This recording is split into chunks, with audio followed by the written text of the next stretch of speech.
All aboard!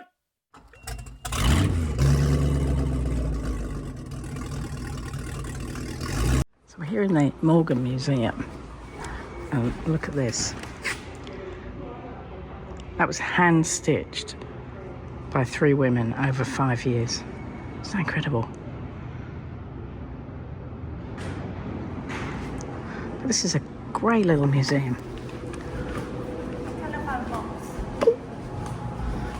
Trisha's just found the telephone box.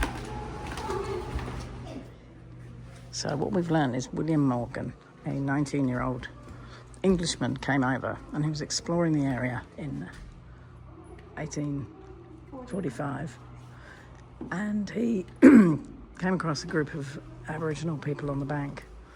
So he couldn't get, the river rose, he couldn't get back across and he couldn't swim. So they floated him on his back and got him back across safely. And the man who did that was called Renambi, and every member of the Morgan family now has Renambi as a middle name. So there we are. And then the township was developed about 20 years later. This museum's amazing. I had one of those. Did you? And a big horse called Toby used to pull it. Yeah. Yeah.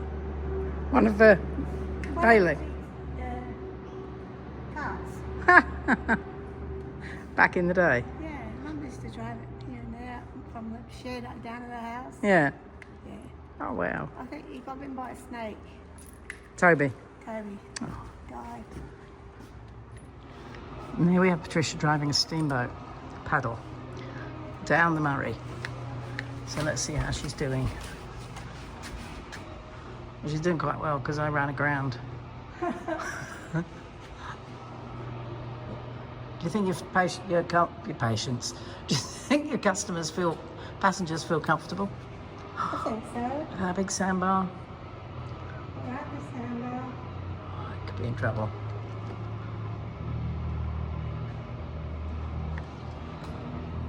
So this is Morgan. That was the original bank.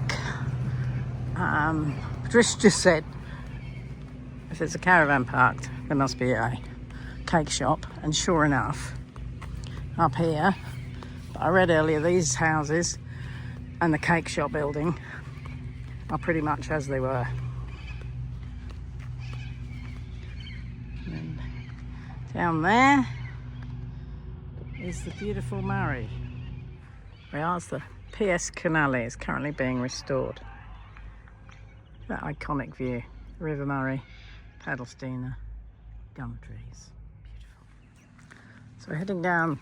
We can't go on top of the older wharf at the moment because that's under repair. That's down there.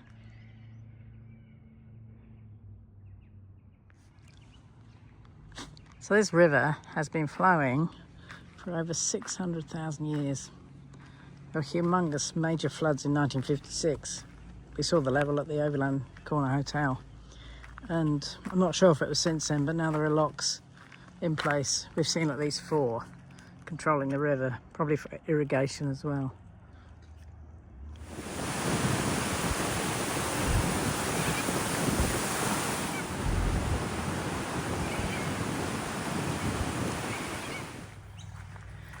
Absolutely gorgeous space. The kids playing, bit of cricket going on, bit of frisbee, bit of football. I see a picnic table. Molly having a wee. This is the enigmatic but powerful Lest We Forget Memorial by Robert Handiford. I love that. And the park is recognised, Tulia Magapanthi. I probably pronounced that wrong, but I think that's a Nagandro people here. They lived around the Murray. Bit of a wind coming through, surprise. Maybe 40 degrees today. Just thought I'd take a little walk before it gets too hot. But isn't this gorgeous? It's a pioneer park, and this stone memorial were erected in memory of the pioneers. Look at some of these ages. You probably can't see. 19 months, 2 days, 33 years, 22 years, 1 year, 11 months, 8 months. Segula seems to capture a lot of its older buildings, which is nice. Nice at the high street. So just here on another wine tour, here in the Barossa. This is the Seabrook Winery. There is the Barossa Vale, looking west.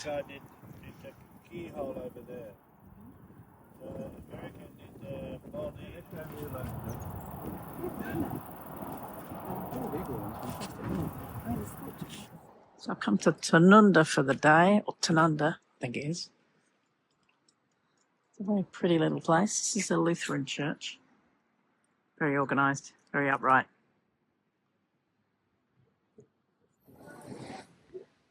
It's got a very kind of Middle European feel. And there's all sorts of smells of charcoal and bread and wine. So I came here on the bus, which is great, $5.70, because I'm a young person. Bargain. About half an hour, driving through endless vineyards. And now I'm off to find a chateau. Chateau Tanunda that I'm heading towards. These vineyards were planted in 1921.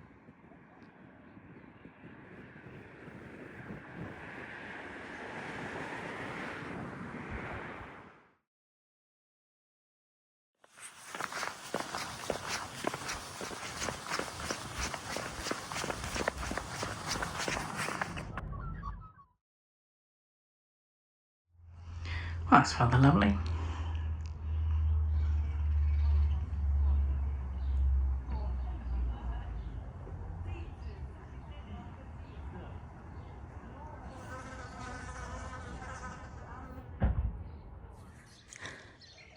So this is Goat Square. It was originally going to be the centre, according to this, of Tanunda. And I think there's older cottages around here.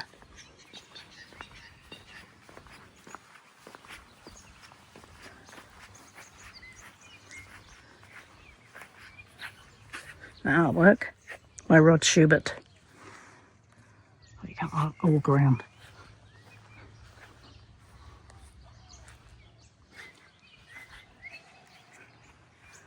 Now, I didn't know about this place, but a geocache brought me here. Those are goat cottages, I think. Here we go. Shopping in December. I think Patricia might like that.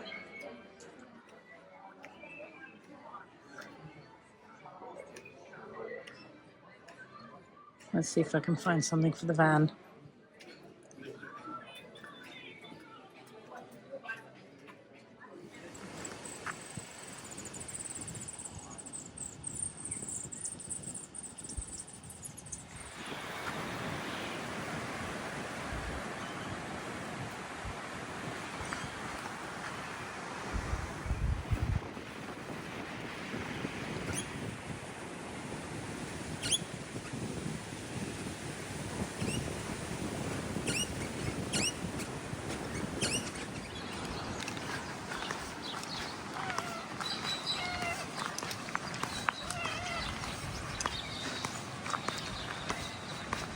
To the right and the head to the left, which I agree. The only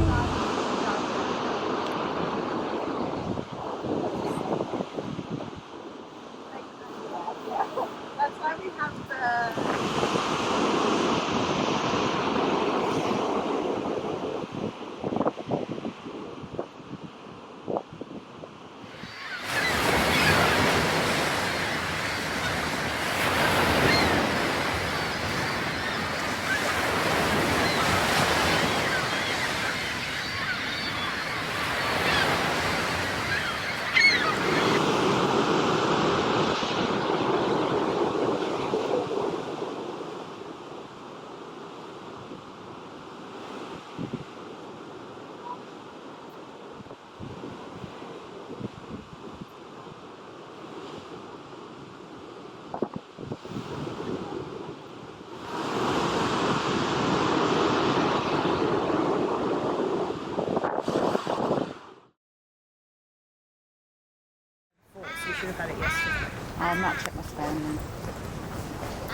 So the koalas were introduced in about 1920. They were becoming endangered in mainland South Australia. So they were introduced here as a breeding program. But when they bred, they didn't have the immunity that mainlanders had. So they succumbed to diseases and couldn't survive. So that idea of that breeding program to repopulate didn't work. They have since become very successful. There were over 40,000 prior to the 2019 fires, which decimated the population down to about 5,000. But since then, so that was 2019, 2020, since then, the population is back up to about 50,000. And what they do is decimate their own food source.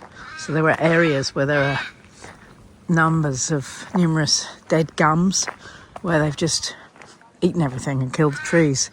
So it is a problem on the island. They've tried desexing them, that hasn't worked. But the idea of culling koalas is abhorrent to everyone. Yet they're not able to maintain their environment themselves. So they're kind of like self-destructive. So this area used to be a place owned by Sea Link, where people could stay. Backpackers, school groups, all sorts of people. So there were dormitories, there was a cafe, there was an education centre. But the whole lot got burned down in the fires. So they've only built the restaurant area where we've just had lunch. To the right and the head to the left, which I agree.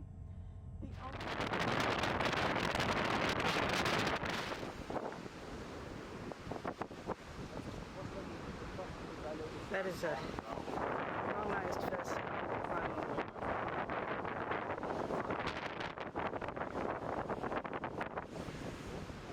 Wow. Get away from me, yes.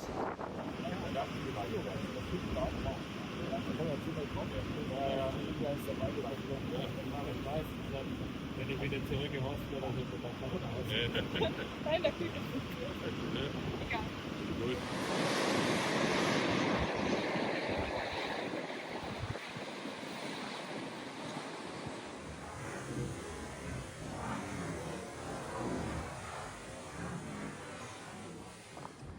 So to build this lighthouse in 1909, they had to come by boat, carve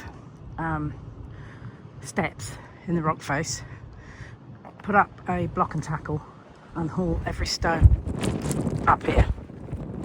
It took them 3 years.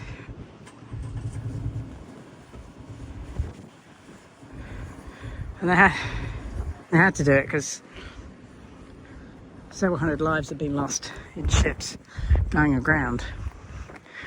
And after that, until 1930, the supplies had to come by boat. And if the boat couldn't get in, they might not get supplies for 6-9 months.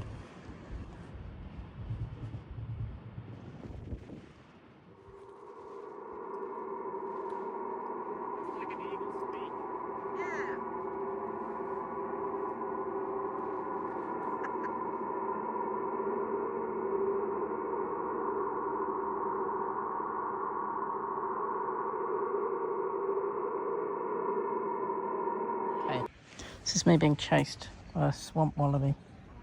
I got nothing, mate. Nothing for you. Okay? I'm really not a fan of zoos, but these are apparently all either road trauma or orphans. They're hand-reared and they couldn't survive. And the koalas, apparently, quite a few of them are survivors of or descendants of survivors of the bushfires. So, oh, this little Joey. So none of them could survive alone. So the hand feeding and the hand rearing, I'm just not sure about, not rewilding, but I don't know enough. They do good work, I think, in rescue and hospital. My sandwich just hit the deck, literally. But hey, brush it off.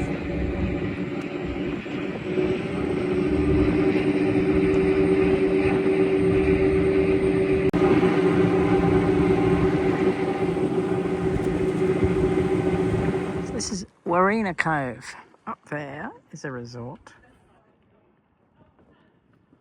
golf course, and berths. And then you can take boat tours. The Little Duck, I don't know where that's going. It's quite pretty. Louder. Here we are at the Cube in South Australia. We're going to do some wine tasting. Now that Patricia is a wine taster, we've just had a superb lunch with some old friends from Cairns, Sally and Rosie. So as we enter the forest, so we're on level 3. We can do gin tasting here. Just look at this, it's gorgeous. You loving it? It's great building. See alternative realities.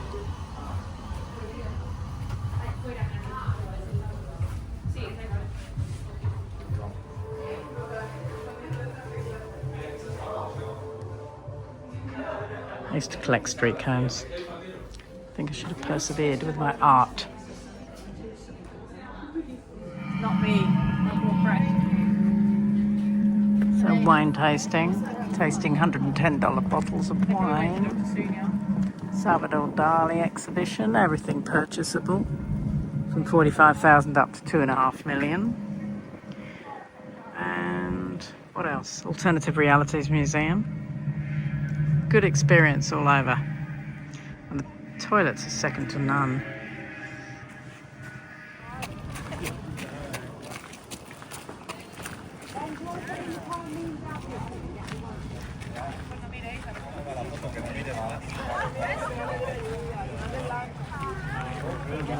Video bomb. Sorry. You're right. I got the photo.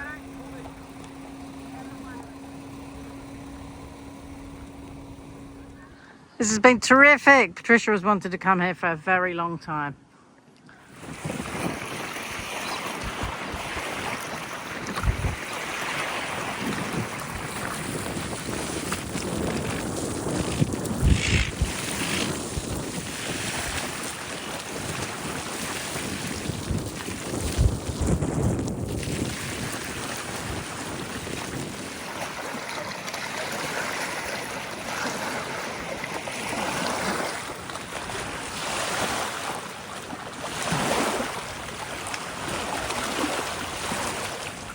Where the Murray flows in. It's still quite windy and chilly, but it's very pretty.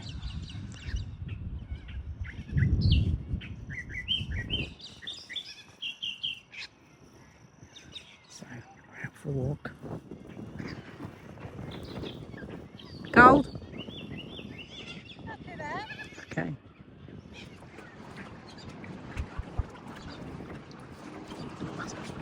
Wait. I have to say I rather like grocery shopping in the Barossa. This is just the cheese counter. Oh, bit of meat. There's a cheese room.